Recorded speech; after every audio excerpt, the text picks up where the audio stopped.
thing is just kind of what comes of baseball being a business. Nobody likes to realize that it is. When you're a kid, when you were 10, Jim, and you're watching sports, you're not like, man, I can't wait to see if, this Warrior becomes an unrestricted free agent and they give him the mid-exemption. Nobody wants to talk about like the fact that it's a business, but it is a business.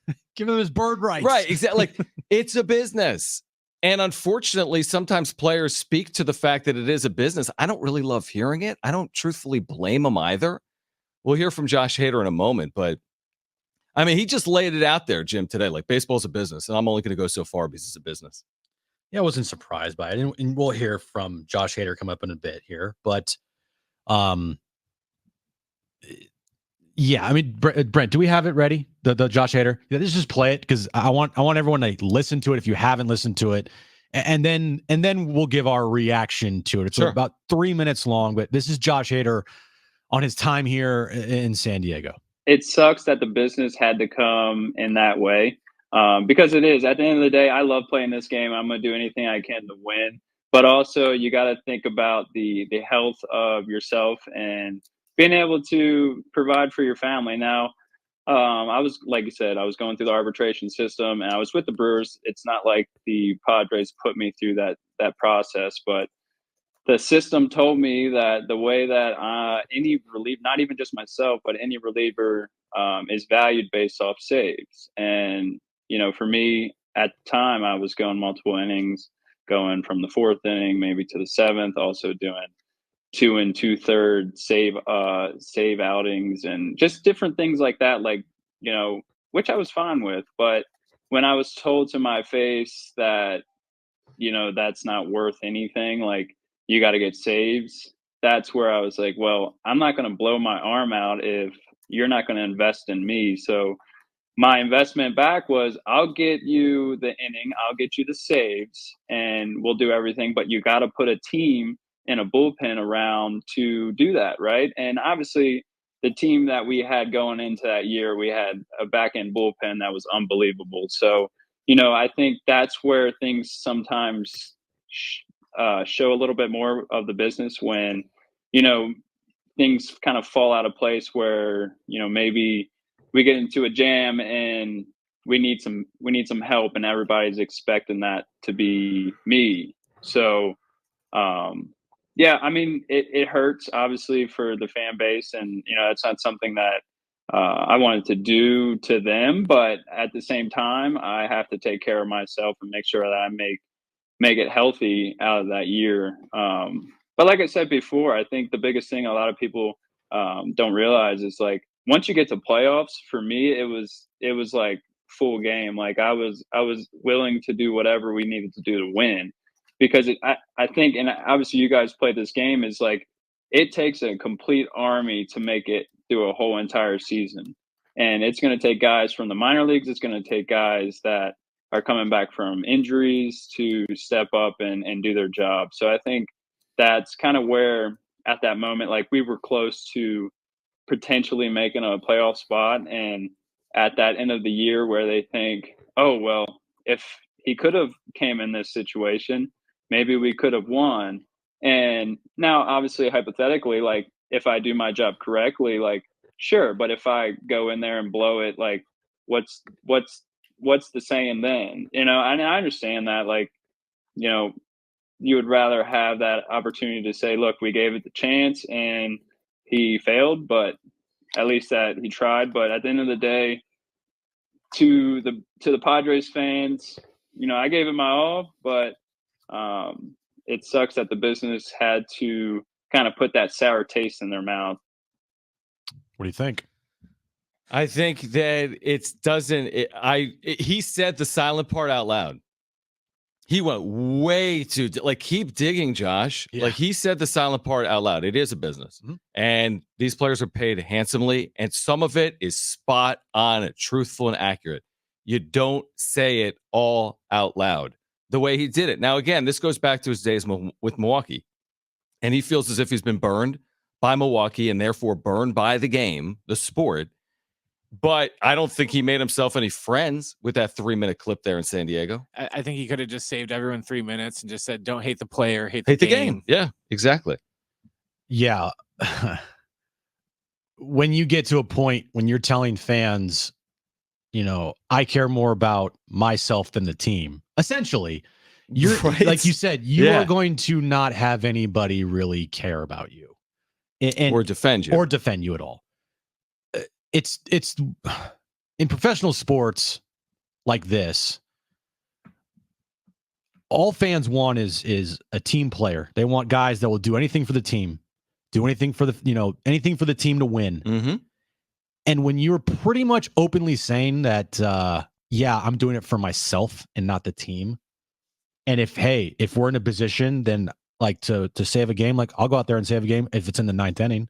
But if we're in a jam in the 8th with 5 outs to go, I'm not going to help the team out because it's not in the 9th inning. I'm worrying about myself, and that would piss me off. And he said though, but he went on to say playoffs. I agree, and playoffs, all bets are off, but they weren't off because we watched the 22-22 postseason, and I was critical of Melvin. I changed my opinion.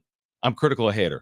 I changed my opinion. I'm critical of Hader because clearly, if you're saying that out loud, if you're saying the silent part out loud, they clearly had these conversations internally. Oh, we know and they he did. Clearly voiced his displeasure with the idea of having to do anything beyond 3 outs. Now, against the Dodgers, he did have a 4-out save the week before. Yay. So I'm saying when you have the benefit, when you looked a week later in Philadelphia, and you're like, well, hold on, Hader just went 4 outs. Yeah. Why isn't Hader warming right now in the 8th inning? But clearly when you hear that, this is more on Hader, if not all on Hader, than on Bob Melvin. Well, one, I do think the Brewers really cooked him mentally from putting himself in the arbitration scenarios and the Brewers pretty much tearing him down through arbitration. And I really do think that played that is the main reason why you hear that from Josh Hader today, is because of what happened with the Brewers, what happened in arbitration when Josh Hader, frankly, before his arbitration stuff happened with the Brewers, was pitching. I mean, he was pitching all the time. I mean, how many times did we see Josh Hader? I mean, in the postseason, he was pitching like 3 innings. He had 8 or 9 out saves multiple times in the postseason. With the Brewers. He was doing everything for the team, everything. And then once they get to arbitration, the Brewers kind of screwed him. And by kind of, I mean, they screwed him a lot because they told him, yeah, what you're doing is really not worth it to us. And this, and that. So then Josh Hader's mentality changed to, instead of we, it's me. And that is how Josh Hader is now going throughout, at least up until this point of his career, where it's about me and not the team. Well, the Brewers are getting a reputation of doing that through arbitration. That's why Corbin Burns isn't there either, because they tried the same thing with him. And didn't the arbiter, by the way, the arbiter agreed with the Brewers on Hader. So, I mean, his point is valid, but that still doesn't defend the 2022 postseason, because the one thing he said in there was like playoffs are all bets are off, but they really weren't. I mean, and some of it maybe is on Melvin. I mean, you think about the Phillies series. Did Hader appear? Game 2, right? So he appeared again. So 1 inning in over 6 days or 7 days, whatever it was. So, I mean, I don't know if that's all on Hader, but game 5, I'm putting more on Hader than I'm putting on Melvin. When I hear for 3 minutes, someone just dig deeper on why he's not a team guy. We can talk about game 5 in circles, and I get that. And the whole, well, in the playoffs, all bets are off. Bro, you got to get to the playoffs first. And you know what you didn't do during the regular season? Help your team past what you're willing to give them, which was only 1 inning and 3 outs. Yeah, I don't know. I go back to 2023. Like he Jim, could, I don't recall a lot of examples of where you wanted him to pitch more often. I mean, in August he didn't pitch because they never had a lead. So, well, that's true. That's true. Am I wrong in that?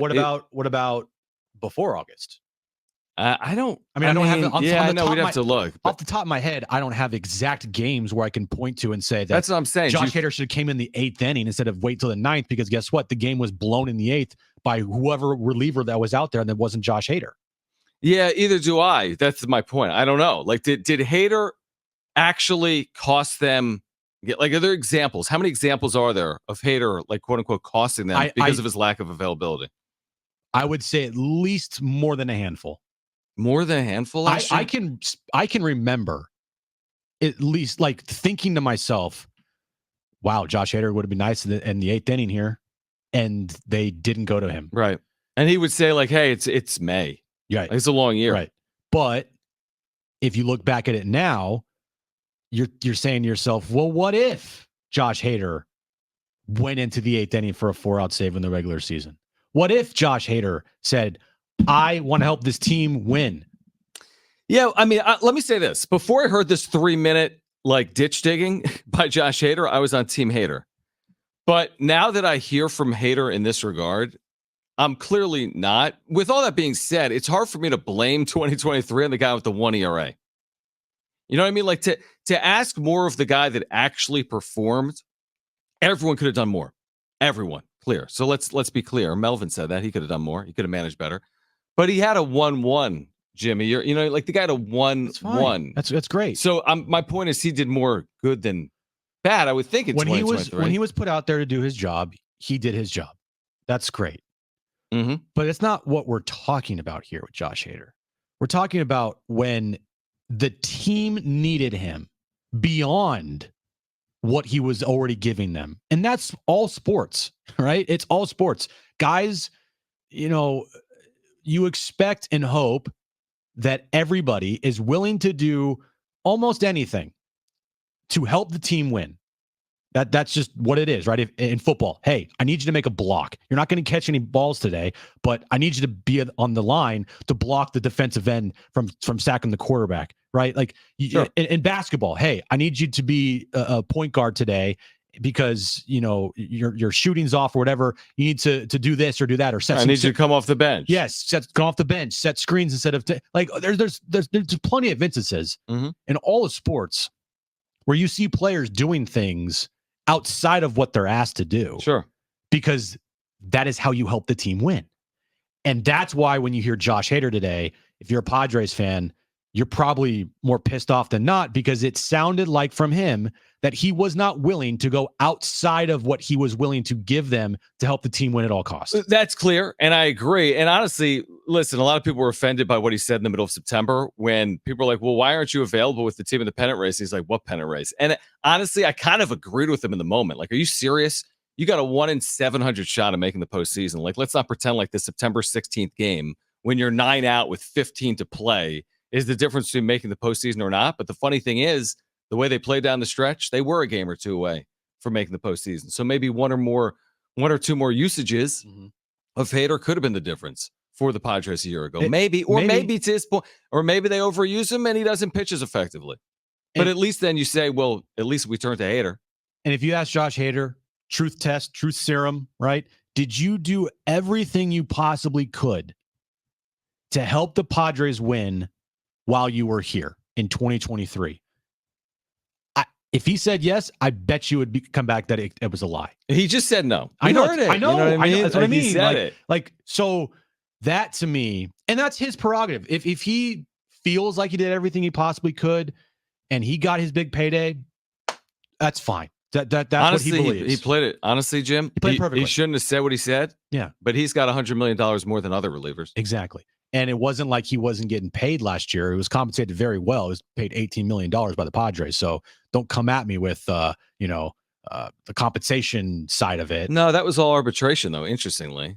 But he wasn't yet a free agent. Hey, still $18 million is $18 million. You're one of the highest paid relievers in baseball. But he had earned it based on his performance. Yeah, definitely had